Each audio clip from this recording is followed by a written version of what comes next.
ከእናንተው ኮሜንት ተነስቼ መሰረታዊ ሁለት ሀሳቦችን ዛሬ ይዤላችሁ መጣሁ። አሰላሙ አሌይኩም ፍርደውስ ዩቱብ።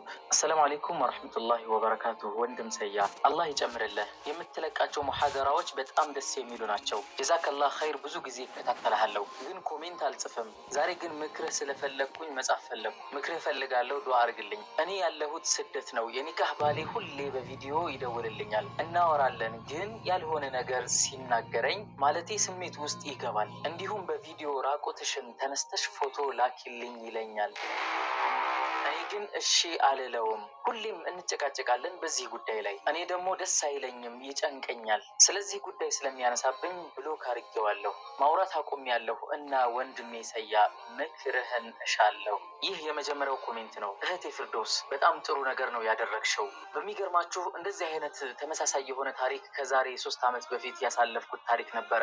አንዲት እህታችን በዚሁ ተመሳሳይ በቪዲዮ እንድትልክለት በጣም ይጨቃጨቃትና መጨረሻ ላይ ግን ተሸንፋ አላገባሽም እንደዛ ካልሆነ እንዲህ እያለ እያስፈራራት መጨረሻ ላይ ግን ተሸንፋ ላከችለት። ከዛ በኋላ ሁሌም በዛ ቪዲዮ እያስፈራራ የፈለገውን ነገር ያዛታል፣ እሷም ታደርግለታለች። መጨረሻ ግን የሰው ልጅ ናትና መሸነፏ አልቀረም፣ ተሸነፈች። ስትሸነፍ እምቢ በቃ ከዚህ በኋላ አንተ የምትፈልገውን ነገር ሁሉ ላደርግልህ አልፈልግም፣ አላደርግልህም ስትለው እንደፈራቸውም ያንን ቪዲዮ ለቀቀባት። ሱብሃንአላህ። በጣም አሳፋሪ የሆነ ቪዲዮ ነበር እሷ የለቀቀች።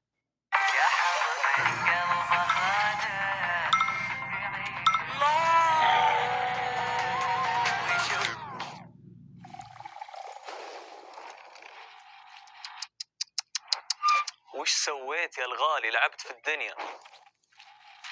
طلعت من التطبيق وقفت عليك الاغنيه صح؟ مع سبوتيفاي بتقدر تراسل اهلك او تشوف صورك بدون ما توقف الموسيقى عليك. تم يا حبيبي وكان الله في عونك. السلام عليكم. ليش تخرب جو اللي معك بتوقف الاغاني عشان تشيك من اللي مرسل لك؟ سبوتيفاي خليك بالجديد، حمل التطبيق مجانا. أحب أشتغل من البيت ولكن أحتاج واجهة محترفة لأعمالي. لهالسبب أثق بمكاتب سيرف كورب الافتراضية اللي تأمن لي كل اللي أحتاجه. لما أشترك بمكتب افتراضي في أي عنوان تجاري مركزي أختاره راح تتوفر لي كل الخدمات التقنية والإدارية اللي تساعدني بنجاح أعمالي، ويوفرون لي بعد موظفة استقبال ترد على اتصالاتي باسم شركتي وتحولها لي مباشرة. وهذا هو المعنى الحقيقي للخدمة الشخصية. بفضل المنصة الإلكترونية الرائعة لمجتمع سيرف كورب اللي تجمع كافة عملاء سيرف كورب في العالم، صرت أقدر أوصل للخدمات المتخصصة في أي مجال أبيه، سواء كنت أحتاج محاسب في نيويورك أو محامي في طوكيو أو مدير مالي في سيدني، وأخلق شبكة تعارف وتواصل بيني وبين عملاء سيرف كورب أسوق من خلالها لشركتي ومنتجاتي. تخيل معي أنه في أي وقت وبضغطة زر أقدر أحجز مساحة عمل مشتركة أو قاعة اجتماعات أو مكتب خاص أو حتى سكرتيرة، لا وبدون أي تكلفة. تقدر تمتلك بنية تحتية مثل الشركات الكبيرة وتستخدمها بالوقت اللي تبيه. حتى لو حبيت أتوسع وأنشئ فروع دولية في الخارج ما راح ياخذ مني الموضوع إلا دقائق أنشئ من خلالها عنوان شركة جديدة، وطبعا ما أحد غير سيرف كورب راح يضبطني بهالشيء، وبدعم من فريق عمل محترف يتكلم عدة لغات يستقبل اتصالات شركتي حتى أثناء غيابي. والأهم من هذا أن خدماتهم مضمونة 100% وتلقاهم بنفس الجودة بكل فروعهم 150 حول العالم، وكل اللي يفصلني عنهم مجرد خطوة. وأزيدك من الشعر بيت، أقدر أزور أي فرع لسيرف كورب في العالم وبأي وقت أبيه وبدون ما أحس أبد أني شخص غريب. الحين وين ما كنت مع سيرف كورب أقدر أستمتع بإدارة أعمالي وبطريقتي الخاصة.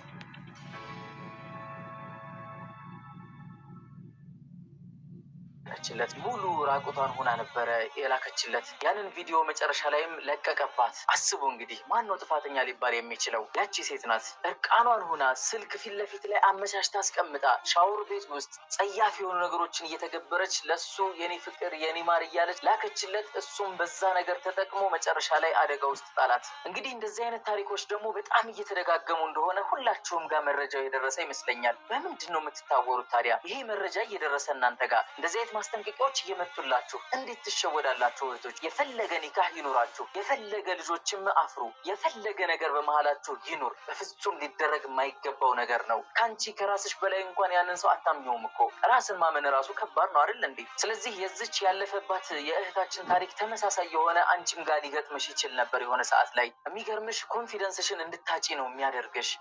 አንቺን ማዘዝ አትችይም፣ ራስሽን መቆጣጠር አትችይም። ከዛ በኋላ ማዘዝ የሚችለው የአንቺን እፍረተ ገላ የያዘ ቪዲዮ የተሸከመ ሰው ነው ማለት ነው። ስለዚህ ላይፍሽን በሙሉ ማበላሸት ካልፈለግሽ እንደዚህ አይነት ተራ ነገር ውስጥ መግባት አይኖርብሽም። በእርግጥ ስለዚህ ሰው ልነግርሽ አልፈልግም። ምንም ኒካህ ይኖራችሁ፣ ምንም ብትጋቡና አብራችሁ ብትኖሩ እንኳን ስለዚህ ሰው ባህሪ መንገሩ በጣም መውረድ ነው ብዬ ስለማስብ ስለሱ ልናገር አልፈልግም። ግን ስለ አንቺ ነው ልናገር የምፈልገው። የፈለገ ኒካህሽ ይውረድ እንጂ የፈለገ ችግር ይፈጠርብሽ እንጂ በፍጹም እርቃንሽን እንዳትለቂለት እንዳትልኪለት። መጨረሻ ላይ ላይፍሽን በጠቅላላ እሱ እንዲቆጣጠረውና እድለቢስ መሆንሽን ካልፈለግሽ ማለት ነው። ሲጀመር እንደዚህ አይነት ወንዶች እንደማያስፈልጉ ነው ልነግራችሁ የምፈልገው እህቶች። እባካችሁ ላኩልን እያሉ እያስሏኳችሁ ነው ያሉት። ነገር ግን ይህ ርዕስ ሲደጋገም ራሱ በጣም የሚያስጠላና ጸያፍ የሆነ ነገር ስለሆነ በጣም አሳፋሪ ነው። በቪዲዮ አንቺን እያየና አንቺን እያመነሽና የአንቺን ድምፅ እየሰማ ከሆነ ከዛ ውጭ ምን ይፈልጋል? ስለዚህ እንደዚህ አይነት ሱስ ያለባቸው ወንዶችና እንደዚህ አይነት መጥፎ ባህሪ የተጸናወታቸው ወንዶች ጸያፍ የሆነ ነገር አለ ውስጣቸው ላይ የሚገፋፋቸው ማለት ነው። ምናልባት መጀመሪያ ላይ አንቺን ፎቶ ሲያስልክና አንቺን እርቃንሽን ሆነሽ እንዲመለከት ሲፈልግ ተንኮል አስቦ ላይሆን ይችላል፣ በስሜት ሊሆን ይችላል፣ በሰዓቱ ያለው ሙድ ሌላ ሊሆን ይችላል። በኋላ ላይ ግን የሰው ልጅ ናችሁና መጣላታችሁ አይቀርም። ሁለታችሁ በምትጋጩ ሰዓት፣ አንድ ላይ የኖራችሁ በምትጋጩ ሰዓት ሁልጊዜ የሚያስፈራራሽ በዛ ይሆናል። ምክንያቱም ሸይጣን ከኋላ አለና ማለት ነው። የሸይጣን ደግሞ ትልቁ ስራው እዚች ምድር ላይ አሳክቸዋለሁ ብሎ ከሚያስባቸው ትልቁ ስኬቱ ባልና ሚስትን ማፋታትና ማጋጨት እንዲሁም በመሃላቸው እስከ ደም መፋሰስም ሆነ ዝምድና መቃቃር እንዲኖር ለማድረግ ጥረት ያደርጋል። ለዚህ ነው በር እየከፈታችሁ ያላችሁት እህቶች። የፈለገ ይሁን እንደዚህ አይነት ጥያቄ ስትጠየቁ በፍጥነት ብሎክ ማድረግ መቻል አለባችሁ። በቃ እናንተን ማንነታችሁን የሚገልጸው ያ ብቻ ነው። በፍጹም እንዳትደራደሩ በዚህ ጉዳይ። ቃል ትገባልኛለህ ወይ እንደዚህ ላታደርግ፣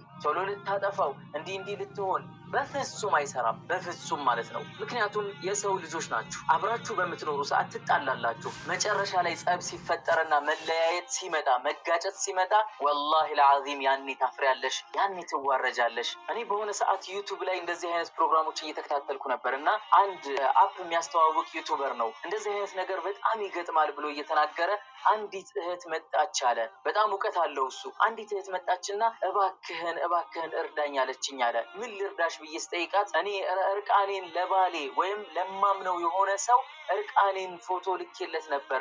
ያንን ፎቶ ደግሞ ሽጦታል። ለነማን? ለነዛ የወሲብ ፊልም ለሚገዙ የሆኑ ሰዎች ሽጦብኛል። እነሱም ለቀውታል። እባክህ እንዴት ነው ማጥፋት የሚቻለው? ከዛ እንዴት ነው ልከሳቸው የምችለው ብላ ትጠይቀዋለች። ነገር ግን መጨረሻ ላይ እሱ እንደረዳት ነው የነገረን። ግን እስከዛ ድረስ እስከ መድረስና እስከ መርከስ ምን አደረሳችሁ እህቶች? እባካችሁ ልትጠነቀቁ ይገባል። በፍጹም በሸሪዓውም ሆነ በማህበራዊ አኗኗራችንም ሆነ ፈጽሞ ይሄ ነገር የተከለከለ በጣም የራቀ ነገር ነውና ልትጠነቀቁ ይገባል። በፍጹም እርቃናችሁን ልታሳዩ አይገባም። እንደው አንዳንድ ጊዜ ፎቶና ቪዲዮ እንኳን ባንለቅ እርቃናችንን በቪዲዮ ቢያየን ችግር የለውም የሚሉም እህቶች ሊኖሩ ይችላሉ። እባካችሁ በቪዲዮ እናንተ እኮ ስታሳዩት እሱ እዛ ጋር እየቀረጸው ሊሆን ይችላል። እዛ ላይ እያስቀረው ስክሪንሾት እያደረገ እያስቀረው ሊሆን ይችላል። ያንን ያስቀረውን መጨረሻ ላይ ታዲያ አንቺ እንዴት ብለሽ ልታስደልችው ትችያለሽ? ሰሞኑን በሚዲያ ላይ የሚጥለቀለቁ የሆኑ ዜናዎች ናቸው። የነማን ፋሽን ነው? እነዛ የፊልም አክተሮች የሚሰሩት የሆነ ፋሽን ማለት ነው። መጀመሪያ ላይ እርቃኗን ወይም የሆነ ነገር እየተገበረች ይቀርጻታል። በኋላ ላይ ጸብ ሲፈጠር ይሄን ያክል ብር ካላመጣሽ በፍጹም ይሄንን ቪዲዮ ለቅብሻለሁ እያሉ ያስፈራሯታል። እዛ ቦታ ሊያደርስ የሚችለው የመጀመሪያው በፍቅር ጊዜ የሚደረግ ጸያፍ ተግባር ነው።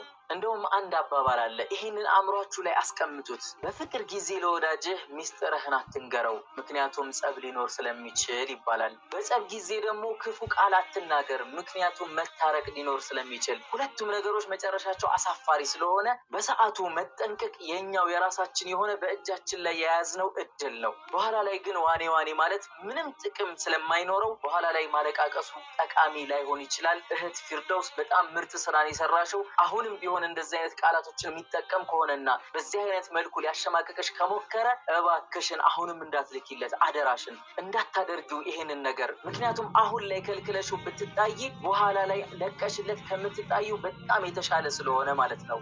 ደግሞ ምንም ዋስትና ሊኖርሽም አይችልም። በሰው እጅ ያለ ነገር ላይ ምንም ዋስትና አይኖርሽም። ስለዚህ ፊርደውስ ለሁሉም ምክር ይሆናልና አንቺም ይሄንን ነገር ልትጠነቀቂ ይገባል። እንዲሁም ሌሎቻችሁም ሼር እያደረጋችሁ እህቶቻችሁን ልትታደጉ ከዚህ ችግር ልታወጧቸው ይገባል። የሁላችንም ኃላፊነት ነው። ኃላፊነታችንን እባካችሁ እንወጣ። ወደ ሁለተኛው ኮሜንት፣ ሁለት ተመሳሳይ ኮሜንቶች ናቸው። እህት ሩቅያ እንደ ጨዋ ይቀመሱ ሰያ በመጀመሪያ እጁ እስከሚያደርግ አንገቱን ይደፋል። አላህ አላህ ይላል። ችግሩ ከተጋቡ በኋላ ነው የሚመጣው። ሌላኛው ኮማታችን ወይ ሰው የኔን ጥያቄ መልስልኝ። እንደዚህ አይነት ወንዶች እንዴት ነው ማወቅ የምንችለው? ምን አይነት ባህሪ እንዳለው እንዴት እንወቅ? እነዚህ ኮሜንቶች የመጡት ትናንትና በለቀቅኩት ላይ 7 አይነት ባህሪ ካላቸው እንደዚህ አይነት ወንዶችን እባካችሁ እንዳታገቡ ሴቶች በሚል ላይ ነው። ምናልባት ይህን ቪዲዮ ካልተመለከታችሁ ወደኋላ መለስ ብላችሁ እንድትመለከቱ ጋበዝኳችሁ። ርዕሱ ይሄን ይመስላል፣ ፊት ለፊት እንደምታዩት ማለት ነው። በእርግጥ አስቀድሞ ማወቅ የማይቻሉ ነጥቦች እንዳሉ ግልጽ ነው። ነገር ግን አስቀድሞ ለማወቅ በጣም ውስን የሆኑ ነገሮችን መጠቀም እንችላለን። እህቶች አካባቢ ላይ ያ ሰው በምን አይነት መልኩ ነው የሚታየውና የሚጠራው? አካባቢ ላይ መልካም የሚባል ሰው፣ ደግ የሚባል ሰው፣ ዲኑ በጣም ምርጥ የሚባል ሰው፣ እንዲሁም ደግሞ ከጎረቤትና ከጓደኞቹ ጋር አዋዋሉ ምን አይነት እንደሆነ መጠየቅ መፈተሽ ያስፈልጋል። እሱ ምናልባት ወደ አንቺ ቤት ለትዳር አንቺን ፈልጎ መጥቶ ሊሆን ይችላል። ነገር ግን አንቺ ደግሞ በዚህ መሀል ልታደርጋቸው የሚገቡ ነገሮች አሉ። አንደኛ እሱ ያለበት ሰፈር ድረስ በመሄድና ጓደኞችሽን ይዘሽ በመሄድ ስለ እሱ ማንነት በጥቂቱ ማጣራት ያስፈልግሻል። እሱ ምን አይነት ሰው ነው? ከጎረቤት ጋር፣ ከጓደኞቹ ጋር፣ ከቤተሰቡ ጋር ምን አይነት ሰው ነው? በሌላም ሰው ሊሆን ይችላል። ማጣራት ይኖርብሻል። እንዲሁም ደግሞ መስጂድ ጋር ያለው አላቃ፣ ዲኑ ጋር ያለው አላቃ፣ ግንኙነቱ